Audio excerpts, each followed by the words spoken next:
Okay, so we're gonna get a transformation next chapter with Asta. So this is gonna be pretty cool. I'm pretty stoked for it. I'm intrigued on how this is gonna be. I'm intrigued on how transformed he's gonna get. Are we gonna see him like some kind of new form? I'm not really sure. I'm just gonna assume, because the way that we see him in this chapter, we see like darkness wrapping around his arm. So it seems like he's gonna be possessed. Typical kind of stuff. Seems like he's gonna be possessed by like the darkness or something like that from the demon dweller from the sword. And then he's just gonna go berserk and just destroy Ladros. That's how I'm seeing this chapter. So yeah, we're getting a transformation. So this is pretty cool. This is exciting for Asta because Asta doesn't have any magic, so his range of abilities, let's say, is very limited, you could say. So I'm excited for this. I'm really cool. I'm really what's the word? I'm really cool. I'm really stoked for this. So with Asta, okay, Asta. This is where I feel like a lot of people are gonna be like, okay, I didn't like this. I'm not liking this. This is annoying. This is triggering me. Asta is a character who has no magic. Yes. Now, the Queen says something, which, I'm going to get to the Queen in a second, so about damn time she comes. But she says, I thought you were his descendant because you were carrying his sword, or something like that. And then she's just like, show me who you truly are, show me like what you're truly worth. Something like that, I can't remember, I'm paraphrasing.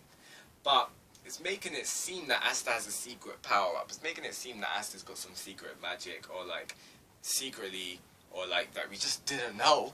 He actually does have some power, and it's obviously anti-magic, that's his power, and he's like the son of the demon, so stuff like that. I feel like a lot of people are going to get annoyed about that, because a lot of people are going to be like, hang on, I thought the protagonist had no power, and that's what made him special, the fact that he's just succeeding through hard work. So maybe a lot of people are going to feel like it's going to cause a divide in the fan base, definitely. A lot of people are going to love it, it's going to be like, yeah, this is awesome, like the action's amazing, and a lot of people are going to be like, hang on, this just doesn't make sense with the plot. It just basically negates the first 80, 90 chapters of the series. So maybe some people are going to feel like that. Me, I'm not really sure. I will have to see how next chapter pans out, to be honest, because, yeah, I'm not going to lie. It will seem very irritating if, somehow Asta can, beforehand finally have magic. Or, like, obviously it'll be demon magics, kind of, something like that. So it'll be anti-magic. But I'm not sure on that move will be like, because the move is basically, it's like, okay, he doesn't have magic, but he does. So it's going to be something like that. I don't know how I'll feel about that. I will just have to see how it's executed, to be honest. I will have to I'll judge the execution before I make my overall opinion. So aside from that, this chapter did raise a couple of questions, because I'm confused about one thing. Now this is Ladros. So Ladros is, egging on Fanny to use her power. And Ladros is like, use your power, otherwise I'll kill Mars. First of all, Mars, you're stronger than that. You should be up by now. Like, honestly, Mars shouldn't be down for the count. Not in the slightest, man. He shouldn't. So you know what? Let's just forget that. But second of all, has Fanny's power been taken from her, and Ladros has it? Because the way that Ladros is looking, like in his final form, let's hope, Ladros was just like encased in fire. He was looking all badass, pretty cool. It was pretty beast, pretty OB. But the way he was talking about it, he was just like, okay, now that I have this invincible power, I can rule the Diamond Kingdom, it's now mine. So, what? Does the power that Ladros absorbs, is that like a permanent thing, or is it like suspended? He can have that power for some time. Or is it permanent, he just literally takes it? I'm not really sure.